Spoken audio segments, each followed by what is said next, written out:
nhóm chưa chơi tham luật phò với ní bóng ôn ở này phải chỉ score này chỉ luật phò muối đại vì miền cầm đặt cái ốp chui bà từ vì chỉ luật phò bỏประเทศเสียมบ่าได้យើងឥឡូវនេះយើងកំពុងតែធ្វើការបន្តការពហិការឈប់ប្រើប្រាស់ផលិតផលឬក៏ឈប់នាំចូលផលិតផលរបស់ចៅសៀមណាអញ្ចឹងបន្ទាប់ពីយើងពហិការមកនេះសួរថាយើងបានធ្វើអីគេខ្លះឬក៏យើងនៅតែនាំចូលនៅផលិតផលដែលប្រទេសជិតខាងរបស់យើងផ្ទះលេខ3ផ្ទះលេខ4ផ្ទះលេខ5អញ្ចឹងមកអញ្ចឹងបងប្អូនអរគ្នាយើងត្រឡប់មកគិតបន្តិចវិញតាក់ទងជាមួយនឹងការពហិការរបស់យើងអញ្ចឹងយើងពហិការនេះមានន័យថាពហិការមិនត្រឹមតែផលិតផលរបស់ចៅសៀមទេគឺយើងអាចនឹងកាត់បន្ថយបាទយើងកាត់បន្ថយនៅការនាំចូលផលិតផលមួយចំនួនពីប្រទេសជិតខាងរបស់យើងពីផ្ទះលេខ2លេខ3លេខ4លេខ5លេខ6លេខ7លេខ8អញ្ចឹងមកអញ្ចឹងដើម្បីឲ្យសេដ្ឋកិច្ចរបស់យើងនេះមានការរីកចម្រើនល្អរីកលូតលាស់បន្តទៅមុខកុំឲ្យគេមើលងាយបន្តទៀតណាអញ្ចឹងឥឡូវនេះគឺខ្ញុំមានការពិសោធន៍បានជោគជ័យបាទវីដេអូនេះគឺតែខ្ញុំពុកធ្វើនេះគឺវាអត់ជោគជ័យទេគឺវាបរាជ័យមានន័យថាយើងធ្វើអត់ទៅតាមរូបមន្តរបស់គេគឺអត់ជោគជ័យទេវាអត់មានក្លិនក្រអូបហើយបំបែកម៉ូលេគុលរបស់វាក៏អត់ល្អដែរប៉ុន្តែបន្ទាប់ពីវីដេអូមួយទៀតខ្ញុំនឹងបង្ហាញទាក់ទងជាមួយនឹងការផលិតការធ្វើតេស្តរបស់ខ្ញុំគឺវាបានជោគជ័យបាទគឺទឹកក្រអូបបាទទឹកក្រអូបនេះគឺយើងយកទៅធ្វើការបាញ់ខោអាវក៏បានបាញ់សម្លៀកបំពាក់បាញ់មុងបាញ់ភួយបាញ់ពុកបាញ់វាំងននបាញ់ឡានក៏បានដែរនេះគឺជាផលិតផលដែលខ្ញុំធ្វើបានសម្រាប់ណាគឺវាមានសភាពខាប់ល្អបងប្អូនទិញចំណេញមែនតើធ្វើទៅគឺចំណេញហើយតម្លៃគឺមកសមរម្យអត់ថ្លៃជាងផលិតផលរបស់ផ្ទះលេខ1លេខ2លេខ3លេខ4ទេគឺយើងប្រើប្រាស់ចំណេញវាមានសភាពខាប់បែបនេះហើយក៏អូបជាប់បានយូរមែនតើអញ្ចឹងអានេះគឺជាផលិតផលដែលខ្ញុំធ្វើបានសម្រាប់មួយទៀតទាក់ទងជាមួយនឹងការ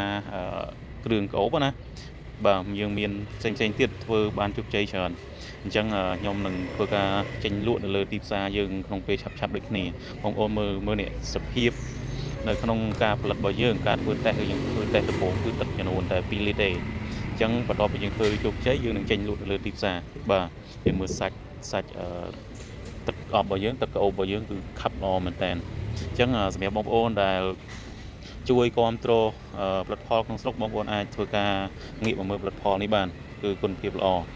ខាប់ល្អមែនតើអញ្ចឹងយើងធ្វើបានសម្រាប់បងប្អូនអាចជួយគ្រប់គ្រងផលិតផលក្នុងស្រុករបស់យើងផងនៅពេលដែលយើងគ្រប់គ្រងផលិតផលក្នុងស្រុកបងប្អូនប្រជាពលរដ្ឋរបស់យើងគឺមានការងារធ្វើនៅពេលដែលគាត់មានការងារធ្វើគាត់បានទទួលបានចំណូលបានប្រាក់ខែទៀងទាត់គឺជាកត្តាមួយដែលធ្វើឲ្យសេដ្ឋកិច្ចរបស់យើងមានការរីកចម្រើនហើយអញ្ចឹងយើងលែងឲ្យគេមើលងាយចាប់ពីថ្ងៃនេះទៅគឺខ្ញុំសន្យាតាក់ទងជាមួយនឹងផលិតផលមួយចំនួនដែលនាំចូលគឺយើងពហិការបាទពហិការយើងមិនមែនថាពហិការមិនប្រើប្រាស់ទាំងអស់ទេប៉ុន្តែយើងជាកាត់បន្ថយមិនមែនមានន័យថាយើងពហិការផលិតផលផ្ទះលេខ2លេខនាំចូលផ្ទះលេខ3លេខ4លេខ5លេខ6គិតតែនាំចូលសួរថាលទ្ធផលចុងក្រោយយើងទទួលបានអីគេកត្តាអីគេដែលធ្វើឲ្យប្រទេសជាតិរបស់យើងរីកចម្រើននេះអញ្ចឹងយើងធ្វើការអភិវឌ្ឍសមត្ថភាពខ្លួនឯងព្យាយាមផលិតផលក្នុងស្រុករបស់យើងឲ្យមានការវិវត្តកាន់តែជឿនលឿនយើងខំប្រឹងផលិតផលឲ្យវាមានគុណភាពស្តង់ដារគឺយើងយកកម្រិតដែលអាចទទួលយកបានណាប្រកួតប្រជែងផលិតផលដែលនាំចូលបានអញ្ចឹងនៅពេលដែលយើងកាត់បន្ថយផលិតផលនាំចូលមកគឺមានថាយើងងាកមកគ្រប់គ្រងផលិតផលក្នុងស្រុករបស់យើងហើយអញ្ចឹងវាជាកត្តាមួយដែលធ្វើឲ្យប្រជាពលរដ្ឋរបស់យើងមានការងារធ្វើមានកម្រិតចំណូលថវិកាត្រឹមត្រូវទៀងទាត់គឺយើងកាត់បន្ថយច្រើនកាត់បន្ថយតាំងពីការចំណាក់ស្រុកកាត់បន្ថយតាំងពីការអីផ្សេងគឺកាត់បន្ថយច្រើនគឺយើងធ្វើឲ្យ GDP របស់ជាតិរបស់យើងមានការរីកចម្រើនប្រទេសជាតិរបស់យើងក៏មានការរីកចម្រើនអញ្ចឹងបងប្អូនបន្តការគ្រប់គ្រងទៀតបាទបន្តការគ្រប់គ្រងជាមួយនឹងផលិតផលក្នុងស្រុកហើយយើងពហិការមិនមែនតែផ្ទះលេខ2ទេពហិការតាំងផលិតផលផ្សេងឲ្យតែក្នុងស្រុកយើងធ្វើបានយើងជួយគ្រប់គ្រងគ្នាមែនទេបងប្អូនអញ្ចឹងយើងជួយគ្រប់គ្រងវិលទៅវិលមកចរន្តលុយរបស់យើងមានការរីកចម្រើនបាទចរន្តលុយរបស់យើងវិលចុះវិលឡើងអញ្ចឹងសេដ្ឋកិច្ចរបស់យើងលុយរបស់យើងគឺនៅតែចរន្តនៅក្នុងស្រុករបស់យើងហើយយើងនាំចេញផលិតផលទៅខាងក្រៅទៀតនៅពេលដែលយើងនាំចេញផលិតផលទៅខាងក្រៅលុយវាហូរចូលមកស្រុកខ្មែររបស់យើងទៀតអញ្ចឹងបើសិនជាយើងនាំតែចូលផលិតផលពីគេមកនាំចូល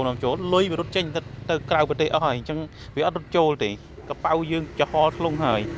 អញ្ចឹងវាជាកត្តាមួយដែលធ្វើឲ្យសេដ្ឋកិច្ចរបស់យើងធ្លាក់ចុះអន់ថយរហូតដល់សប្តាហ៍ថ្ងៃតែសារតែយើងអត់ព្រមអភិវឌ្ឍខ្លួនឯង អញ្ចឹងបន្ទាប់ពីបងប្អូនមើលវីដេអូនេះចប់ហើយបងប្អូនខ្ញុំជឿថាបងប្អូនទាំងអស់គ្នានឹងជួយគ្រប់គ្រងនៅផលិតផលរបស់ខ្ញុំមិនថាតែរបស់ខ្ញុំគឺផលិតផលក្នុងស្រុកទាំងអស់មិនថារបស់អីទេឲ្យតែមានគុណភាពល្អតម្លៃសមរម្យអាចប្រកួតប្រជែងអាចទទួលយកបានបងប្អូនជួយគ្រប់គ្រងចុះផលិតផលរបស់ខ្ញុំដូចគ្នាជួយគ្រប់គ្រងផងខ្ញុំក៏ជួយគ្រប់គ្រងផលិតផលក្នុងស្រុកយើងផ្សេងៗដូចគ្នាយើងមិនមែនផលិតបានគ្រប់មុខទេយើងផលិតបានតែអ្វីដែលយើងអាចធ្វើបានទេ